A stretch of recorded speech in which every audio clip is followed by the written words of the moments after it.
Robert Adams, la vie est un film.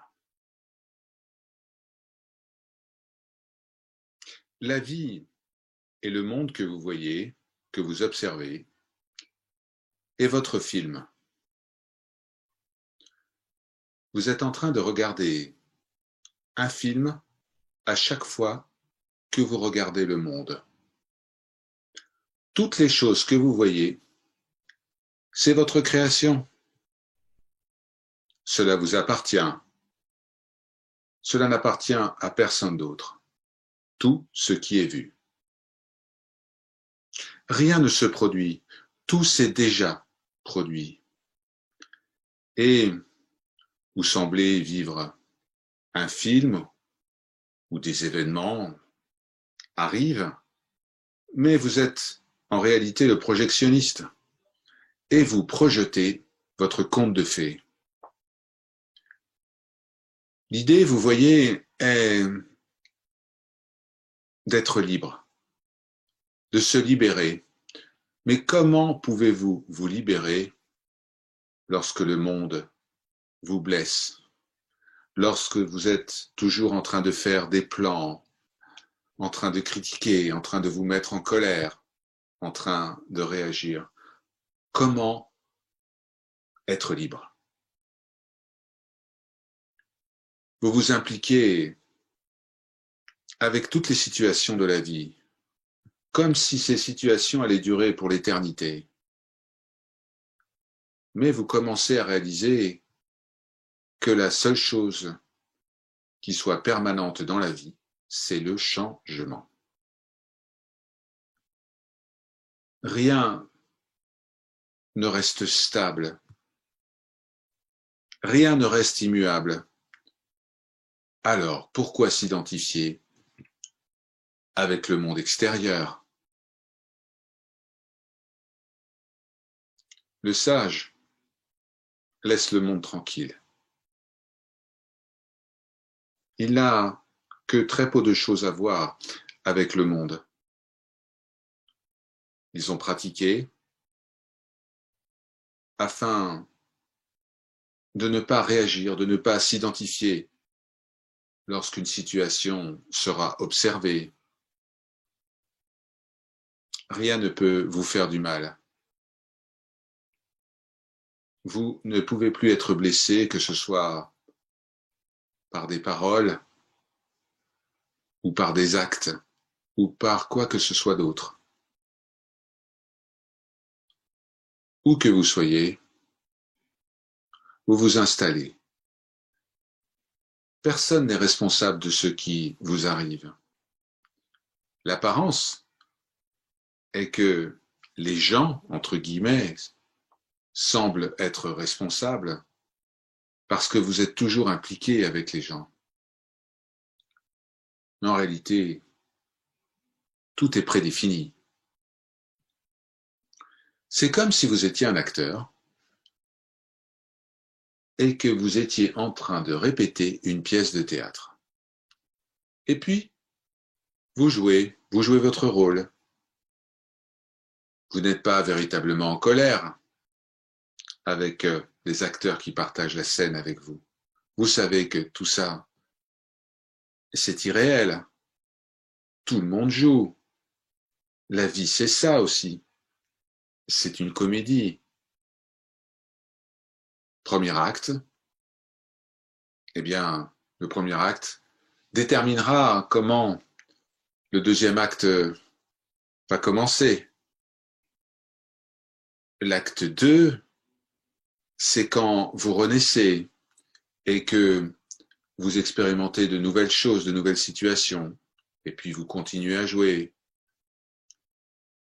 Vous n'avez pas encore appris à regarder en vous-même, à plonger profondément en vous, à être libre. Vous êtes devenu attaché aux gens, aux lieux et aux choses. Vous vieillissez de nouveau. Il est temps de commencer le troisième acte. Pendant tout ce temps, vous avez été absolument responsable de vos actions. Ah, si seulement vous pouviez laisser le monde tranquille. Si vous pouviez seulement comprendre que personne ne peut vous blesser, personne ne peut rien faire vis-à-vis de vous. L'apparence et le jeu, c'est que peut-être qu'ils peuvent vous faire du mal. Mais vous devez toujours garder en tête que tout cela, c'est un film, une pièce de théâtre. Si vous participez à la pièce de théâtre sans réagir, eh bien, vous n'aurez plus à jouer, plus jamais. Plus personne ne vous proposera de rôle. Vous êtes libre. Mais si vous continuez à réagir, si vous insistez, alors quelle que soit la situation, eh bien, vous devrez en assumer les conséquences. Vous réagissez lorsque vous avez des idées préconçues, lorsque vous croyez que quelque chose doit être fait de telle ou telle manière, lorsque vous croyez que les gens veulent vous faire du mal, vous croyez que les choses ne sont pas parfaites, loin de là. Lorsque vous êtes toujours en train de planifier, lorsque vous n'êtes pas spontané, mais ça c'est le jeu d'acteur. Et bien sûr, plus vous réagirez, plus vous aurez des réactions de l'autre côté. Ça ne s'arrête jamais. Cela continue, à la fois sur le plan collectif, mais aussi sur le plan individuel. L'univers entier est un mirage sur l'écran de la vie. Tout est un mirage. Votre corps, vos pensées, vos sentiments. C'est un mensonge, une illusion, ça n'existe pas. Lorsque je vous dis que rien n'existe, eh bien, je ne vais pas me vexer si vous vous mettez en colère, parce que je sais que certains d'entre vous ont enduré beaucoup de choses dans ce qui est appelé la vie, que vous avez été blessés. Certaines choses se sont produites, vous ont fait du mal. Alors comment je peux être là, assis devant vous, vous parler et vous dire que rien n'existe? Essayez de vous souvenir que je ne suis pas en train de vous lire un livre ou je ne suis pas en train de répéter les paroles de quelqu'un d'autre. Tout cela a été mon expérience directe. Il n'y a pas de monde. Il n'y a jamais eu de monde. Et il n'y aura jamais de monde. Toute la psychothérapie que vous avez peut-être expérimentée, tout ce karma que vous avez vécu, toutes ces situations difficiles dans la vie que vous avez dû affronter, eh bien, rien de tout cela n'existe. Cela n'a jamais existé et cela n'existera jamais. Mais l'illusion est tellement forte que vous êtes assis ici, en face de moi, et vous êtes persuadé d'être ce corps.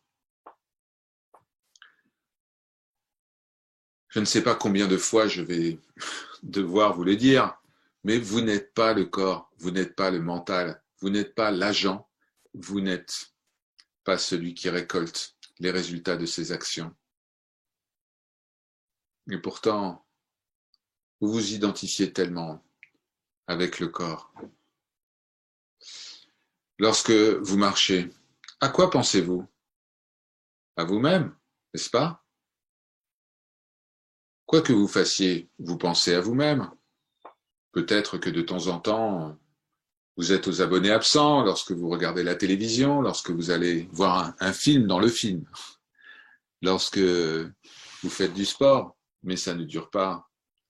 Dès que dans le film se termine, eh bien, dès que l'activité sportive est aussi terminée, eh bien, vous revenez à votre vieux moi-je. Tant que vous imaginez être votre corps, vous devez souffrir, vous devez faire des expériences dans la vie. Voilà, le monde c'est ça. Le monde c'est ça pour l'être qui s'illusionne. Expérience après expérience après expérience. Ça n'a pas de fin jusqu'à ce que vous soyez fatigué de tout cela. Fatigué. C'est pour ça que certaines personnes doivent affronter tellement de choses avant de venir à cette conclusion, à cette manière de penser. Parce que tant que votre vie n'est pas si difficile que ça, qu'elle est tout à fait standard, tant qu'il n'y a pas trop de mauvaises choses qui se produisent, eh bien, vous êtes satisfait, vous allez chercher à être une meilleure personne, vous n'allez pas forcément réaliser que pour tout succès, il y a un échec, que les bonnes nouvelles seront certainement suivies de mauvaises nouvelles. Tant que vous êtes identifié avec votre corps et votre mental, vous devrez faire l'expérience de plein de choses. Alors, vous devriez dès à présent vous efforcer de transcender cette manière de penser. Comment vous faites cela? Eh bien, en observant ces pensées. Observez-vous en train de penser à vous, en train de penser à vos problèmes, à votre famille, à vos besoins, aux problèmes qui peuvent vous affecter. Observez-vous en train de penser à vos doutes, à vos appréhensions. Vous réaliserez que finalement, tout ce qui est éprouvé, que ce soit sur le plan physique, mental ou financier, eh bien tout cela est impermanent, ne définit pas votre essence. Prenons l'exemple du corps. Le corps va se dégrader, il va vieillir, il va peut-être mourir du cancer. Ça ne fait pas de différence. Il n'y a aucune différence entre une personne qui va ressembler à un squelette et puis un athlète. Ils sont tous les deux des imposteurs. Les problèmes commencent lorsque vous croyez à tout cela, sérieusement. Lorsque vous voulez être quelqu'un d'autre, ou si vous voulez une situation différente dans votre vie, eh bien, les problèmes commencent. Si vous apprenez à faire face à n'importe quelle situation, ce que je veux dire par faire face, c'est ne pas réagir, ne pas vous apitoyer sur votre sort, ne pas vous comparer à quelqu'un d'autre, mais simplement rire. Rire de vous-même. Accueillir tout ce qui va se produire. Ne pas lutter, ne pas essayer d'être meilleur que quelqu'un d'autre. Je sais que ce que je dis, en tout cas, certains d'entre vous vont le penser, ça a l'air un peu stupide, parce que vous vous dites, mais si je ne défends pas mes droits, les gens vont me marcher dessus. Ça ne se produira jamais. Parce que c'est lorsque vous défendez vos droits et que vous avez l'impression de gagner que vous avez vraiment un problème. Parce que vous allez faire face encore et encore à des situations similaires.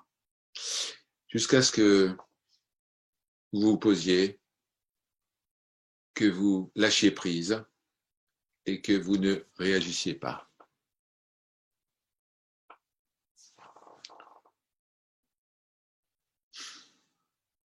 Je suis pas en train de dire qu'il faut vous accrocher, pas du tout. Si vous vous accrochez à vos peurs, à vos problèmes, vous allez exploser et plein de choses vont se produire.